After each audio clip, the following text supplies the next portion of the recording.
آل سيدنا ومولانا محمد وبارك وسلم وصل عليه.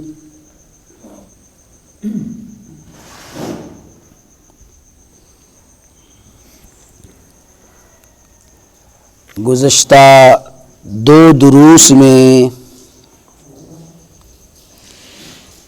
امام الانبیاء سید الانبیاء سیدنا و مولانا محمد الرسول اللہ صلی اللہ تعالی علیہ وسلم کی وہ حدیث مبارکہ پڑھی گئی اور اس حدیث کا ترجمہ کیا گیا جس میں رسول اللہ صلی اللہ تعالی علیہ وسلم نے حضرت عمار رضی اللہ تعالی عنہ کے بارے میں پیشین گوئی فرمائی. فرمایا کہ عمار کو ایک باغی گروہ قتل کرے گا. یہ حدیث مبارکہ ترجمے کے ساتھ گزشتہ دو دروس میں پیش کی گئی. یہ باغی گروہ کون سا تھا اور حضرت عمار رضی اللہ تعالیٰ عنہ کن کے ہاتھوں شہید ہوئے اور پھر اس کی تاریخی تفصیلات کیا ہیں وہ انشاءاللہ بعد میں عرض کی جائیں گی. جیسے بتایا گیا تھا کہ آج کے درس میں حضرت عمار رضی اللہ تعالیٰ عنہ کے حالات زندگی آپ کی سیرت کے حوالے سے کچھ بات ہوگی. حضرت عمار رضی اللہ تعالی عنہ اور ان کا سارا گھرانہ ان خوش قسمت شخصیات میں سے ہیں، وہ عظیم الشان لوگ ہیں جو اولین اسلام قبول کرنے والوں میں سے ہیں، جن کو قرآن کریم نے السابقون الاولون کا لقب دیا. چند افراد اسلام قبول کر چکے تھے، چند افراد کے اسلام قبول کرنے کے بعد بالکل اولین لوگوں میں خوش قسمت ہستیوں میں شامل ہوئے حضرت عمار رضی اللہ تعالیٰ عنہ اور حضرت عمار کے والد حضرت یاسر رضی اللہ تعالیٰ عنہ اور ان کی والدہ سیدہ سمیہ رضی اللہ تعالی عنہا اور ان کے بھائی حضرت عبداللہ بن یاسر رضی اللہ تعالی عنہ. گویا 4 افراد پر مشتمل تھا یہ خاندان. حضرت عمار کے والد حضرت یاسر رضی اللہ تعالی عنہ، ان کی والدہ سیدہ سمیہ رضی اللہ تعالی عنہا، ان کے بھائی حضرت عبداللہ بن یاسر رضی اللہ تعالی عنہ اور چوتھے نمبر پہ تھے حضرت عمار بن یاسر رضی اللہ تعالی عنہما. جو ہی اسلام قبول کیا، جیسے اولین اسلام قبول کرنے والوں میں السابقون الاولون میں شامل تھے، اسی طرح جو مظلوم ترین صحابہ تھے، مظلوم ترین صحابہ میں بھی سب سے زیادہ سبقت لے جانے والا یہی خاندان تھا. اسلام بھی سب سے پہلے قبول کیا اور راہ حق میں گویا اسلام قبول کرنے کے جرم میں سب سے زیادہ مظلومیت، سب سے زیادہ ظلم و تشدد اور سب سے زیادہ بے بسی بے کسی کا شکار بھی یہی خاندان ہوا.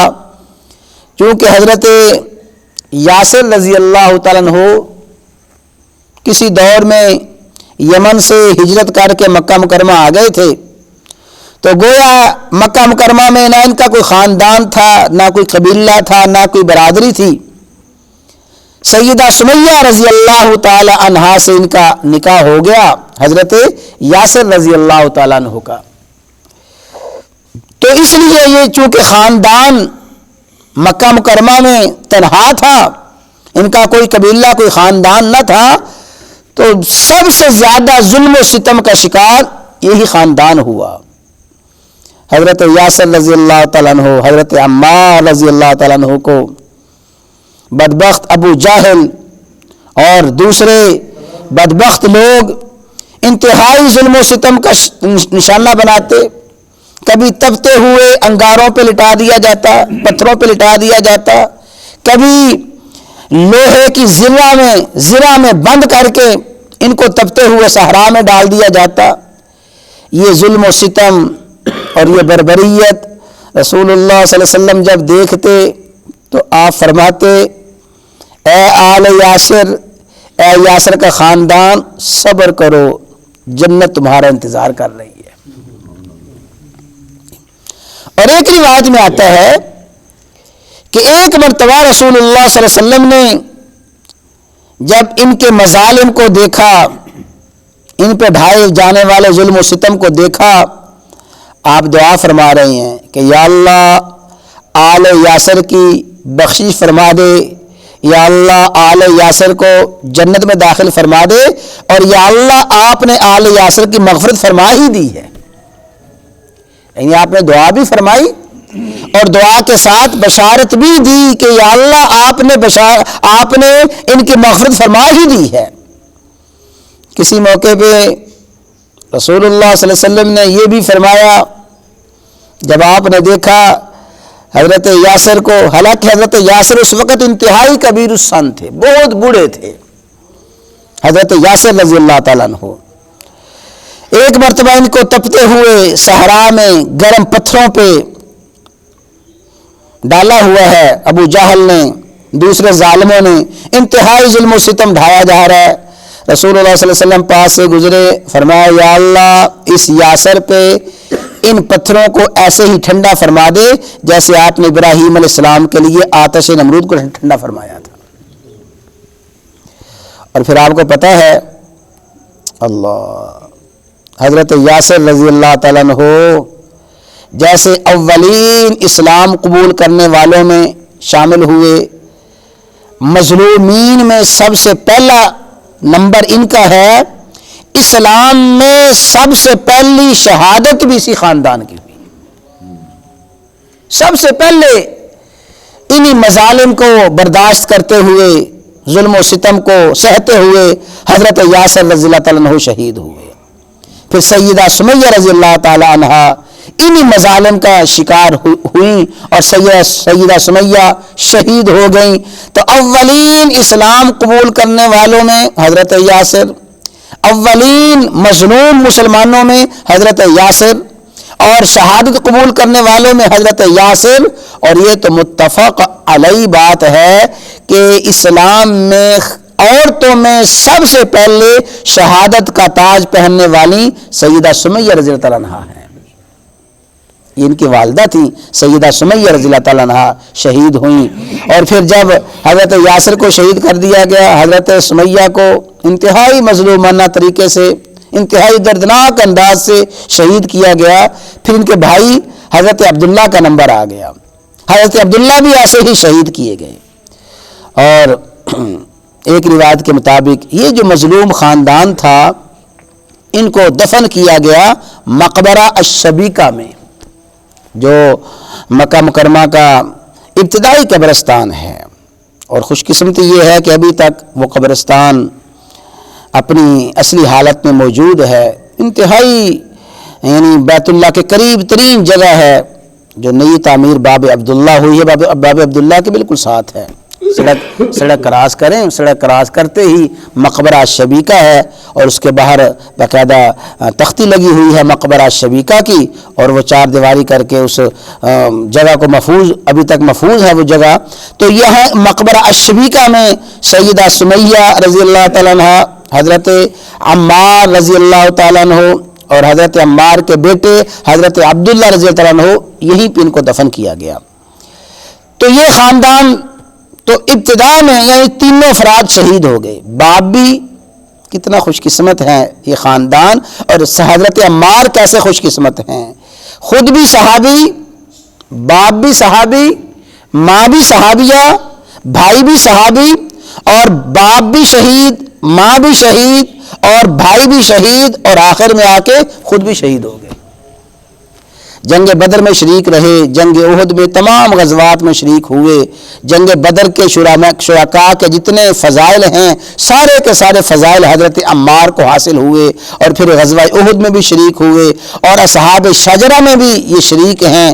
جو پہلی ہجرت ہوئی حبشہ کی طرف وہ ہجرت بھی کی, پھر مدینہ منورہ کی طرف بھی ہجرت کی. جب ہجرت کر کے آئے تو پھر جب مسجد نبوی کی تعمیر ہو رہی تھی تو مسجد نبوی کی تعمیر میں یہ حدیث مبارکہ پیش کی گئی تھی. فقال, حضرت ابو سعید خدری نے فرمایا جب مسجد نبوی تعمیر ہو رہی تھی تو سارے کے سارے صحابہ تعمیر میں شریک تھے, رسول اللہ صلی اللہ علیہ وسلم خود بھی شریک تھے.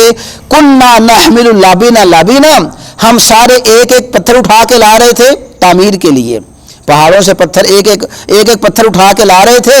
وعمار لابینتین لابینتین, حضرت عمار رضی اللہ تعالیٰ عنہ دو دو پتھر اٹھا کے لا رہے تھے. اور وہ میں نے کل اس کی وجہ عرض کی تھی کہ حضرت عمار دو دو پتھر کیوں اٹھا رہے تھے, کیوں جی ہے نا ذہن میں جی. ہاں, انہوں نے نبی کریم صلی اللہ علیہ وسلم سے عرض کیا یا رسول اللہ صلی اللہ علیہ وسلم آپ یہ مشقت نہ فرمائیں, آپ کی جگہ پہ میں آپ کا پتھر اٹھا کے لاتا ہوں. تو اس لیے حضرت عمار رضی اللہ تعالیٰ دو دو پتھر اٹھا کے لا رہے تھے.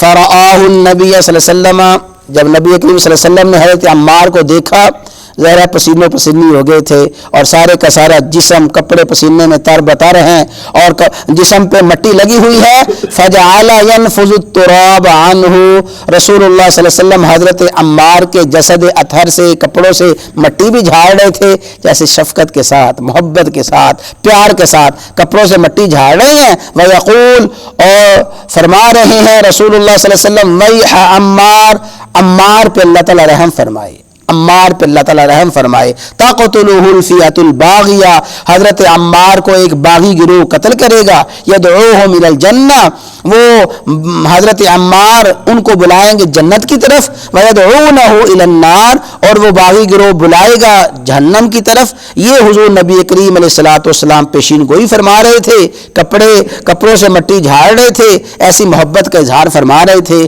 قال, حضرت ابو سعید خدری فرماتے ہیں, یقول عمار, پھر حضرت عمار فرمایا کرتے تھے, یعنی بعد میں یہ دعا فرمایا کرتے تھے, ساری عمر دعا فرماتے رہے, اعوذ باللہ من الفتن, میں فتنوں سے اللہ تعالیٰ کی پناہ میں آتا ہوں. تو یہ حضرت عمار کے مختصر ترین حالات اور پیشین گوئی, اور پھر اس پیشین گوئی کا اظہار کب ہوا, کیسے ہوا, اس کی کچھ تفصیل انشاءاللہ عرض کی جائے گی.